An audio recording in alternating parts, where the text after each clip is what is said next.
Hi friends, welcome to our channel. MCB ప్లేస్లో ఐసోలేటర్ని పెట్టడం వలన ఆ యొక్క మోటార్ అయితే కంప్లీట్గా కాలిపోయింది. అందుకోసమే ఈ వీడియో నేను మీకు వీడియో ద్వారా కొంత నాలెడ్జ్ అయితే మీరు ఇవ్వాలనుకుంటున్నాను ఎంసీబీ గురించి, అలాగే ఐసోలేటర్ గురించి. మీరైతే వీడియోని ఎక్కడ స్కిప్ చేయకుండా చూడడానికి అయితే ట్రై చేయండి, మీకైతే కంప్లీట్గా అర్థమవుతుంది. ఓకే ఫ్రెండ్స్, ఎంసీబీ ఇప్పుడు మనం ఉపయోగిస్తూ ఉంటాం, మీరు చూస్తూ ఉంటారు. ఎంసీబీ అలాగే ఐసోలేటర్ ఈ రెండు మీరు చూసే ఉంటారు. కాకపోతే కొంతమందికి అయితే ఆ రెండింటి మధ్యన తేడా అనేది తెలియక ఒకదాని ప్లేస్లో ఒకటి వాడటం వలన ఇటువంటి యాక్సిడెంట్లు అయితే జరుగుతూ ఉంటాయి. కనుక మనం ఖచ్చితంగా ఎంసీబీ ఏది, ఐసోలేటర్ ఏది, అది ఎందువలన దేనికోసం ఉపయోగపడుతుంది అనే దాని గురించి మనం అవగాహన అయితే కలిగి ఉండాలి. అందుకోసమే ఈ వీడియో ద్వారా నేను మీకు కొంత ఇన్ఫర్మేషన్ అయితే ఇవ్వాలని అనుకుంటున్నాను. ఓకే ఫ్రెండ్స్, ఎక్కడ వీడియోని అయితే స్కిప్ చేయకుండా చూడడానికి అయితే ట్రై చేయండి. ఓకే, ఇప్పుడు మనం వీడియోలోకి అయితే వెళ్ళిపోదాం.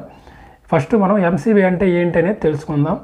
ఎంసీబీ అంటే మినియేచర్ సర్క్యూట్ బ్రేకర్. ఈ విషయం అందరికీ తెలిసిందే. ఇది మనకి సర్క్యూట్కి ఓవర్లోడ్ కరెంట్ నుంచి అలాగే షార్ట్ సర్క్యూట్ నుంచి ప్రొటెక్షన్ కోసం అయితే ఈ యొక్క ఎంసీబీలను అయితే ఉపయోగిస్తూ ఉంటాం. మీరు మీ ఇంట్లో ఒకసారి చూడండి, ప్యానల్ బోర్డు ఉంటుంది కదా, అందులో ఎంసీబీలు అయితే అన్నీ బ్లాక్ కలర్లో ఉంటాయి, లేదంటే బ్లూ కలర్లో ఉంటాయి. అంటే పైన హ్యాండిల్ ఉంటుంది కదా, పైకి కిందకి ఆన్ అండ్ ఆఫ్ చేసుకునేది అది. తర్వాత ఐసోలేటర్ వచ్చేటప్పటికి రెడ్ కలర్లో ఉంటుంది. మీరు స్క్రీన్ మీద చూస్తే రెండింటికి తేడా మీకు తెలుస్తుంది. ఈ విధంగా మనం అబ్జర్వ్ చేయొచ్చు. అంటే ఈ యొక్క ఎంసీబీకి ఐసోలేటర్కి అంటే మనం చూసేటప్పుడు ఇది ఎంసీబీ ఇది ఐసోలేటర్ అని తెలుసుకోవడానికి. అలాగే ఐసోలేటర్ అనేది ఇప్పుడు రెడ్ కలర్లోనే ఉంటుంది. ఇక ఎంసీబీ విషయానికి వచ్చేస్తే నేను పైన హ్యాండిల్ అని చెప్పాను కదా, అది బ్లాక్ వస్తుంది, గ్రీన్ వస్తుంది, అలాగే బ్లూ కలర్లో కూడా ఉంటాయి. ఈ విధంగా ఈ యొక్క ఎంసీబీలు అయితే ఉంటాయి. సింగిల్ పోల్ నుంచి 4 పోల్ వరకు కూడా మనకి ఉంటాయి. అవసరాన్ని బట్టి ఎంసీబీలు మనం వాడుకుంటూ ఉంటాం. ఐసోలేటర్ అయితే మాత్రం ఇది ఎక్కడ కూడా రేర్గా ఉపయోగిస్తారు. అది ఎలా అంటే ఒక స్విచ్ మాదిరిగానే ఉపయోగపడుతుంది. అది ఎటువంటి ట్రిప్పింగ్ అయితే అవ్వదు. రీసెంట్గా అయితే అదే సిచ్యువేషన్ అయితే జరిగింది. ఆ యొక్క ఇంట్లో మోటార్ అనేది వాళ్ళు బయటికి వెళ్ళిపోయి ఒక 5 డేస్ తర్వాత వచ్చిన తర్వాత ఆ మోటార్ ఆన్ చేశారు. ఆ మోటార్ అనేది ఇన్ని రోజులు ఆఫ్ చేసి ఉండడం వలన రోటార్ పెట్టేసి తిరగలేదు. అది గమనించకుండా అదే పద్ధతిలో వీళ్ళు ఆన్ చేసి అయితే వదిలేశారు. అలాగే ఆ యొక్క ఇంటికి అయితే మాత్రం ఫీజ్ కానీ ఎంసీబీ కానీ లేదు.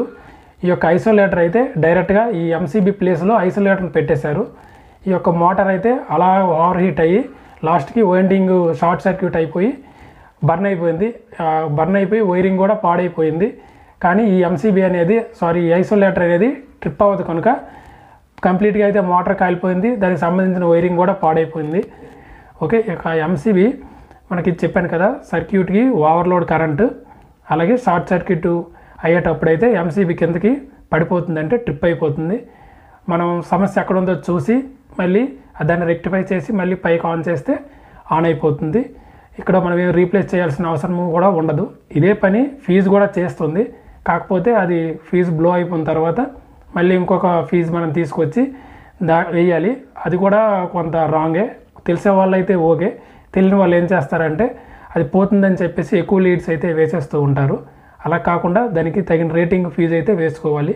ఆ ఫీజుకి బదులే ఎంసీబీని వాడతారు. మామూలుగా అయితే ఫీజు ఉంటుంది. ఇప్పుడు మీటర్ ఉంటుంది కదా, ఎలక్ట్రికల్ సర్వీస్ కనెక్షన్, అక్కడైతే ఖచ్చితంగా ఒక ఫీజు అయితే పెట్టుకోవాలి. దాంతోపాటు ఈ యొక్క ఎంసీబీలను అయితే ప్రతి గదికి ఆ రూమ్కి ఒక ఎంసీబీ లెక్క, లేకపోతే ఇంకేదైనా అప్లయన్సెస్ పెద్ద అప్లయన్సెస్ ఉంటే దానికి సపరేట్గా ఎంసీబీలు పెట్టుకుంటే మనకి సేఫ్టీగా అవి వర్క్ చేస్తాయి. మీరు ఖచ్చితంగా ఇప్పుడు ఏదైతే ఉందో అప్లయన్సెస్ ఉందో దానికి తగ్గ లోడ్కి తగ్గ ఎంసీబీలు అయితే మనం పెట్టుకోవాలి. 10 amps, 16 amps, 32 ఇలా ఉన్నాయి కదా. ఈ యొక్క కెపాసిటీలు అయితే ఇక్కడ 5 amps నుంచి కూడా ఉన్నాయి. దాన్ని మనం కరెక్ట్గా దేనికి ఎంత యాంప్స్ కెపాసిటీ గల ఎంసీబీలు అవసరమో అంతే కెపాసిటీ గల ఎంసీబీలను అయితే ఉపయోగించుకోవాలి. ఐసోలేటర్ అయితే మాత్రం మీరు ఎక్కడ ఉపయోగించకండి.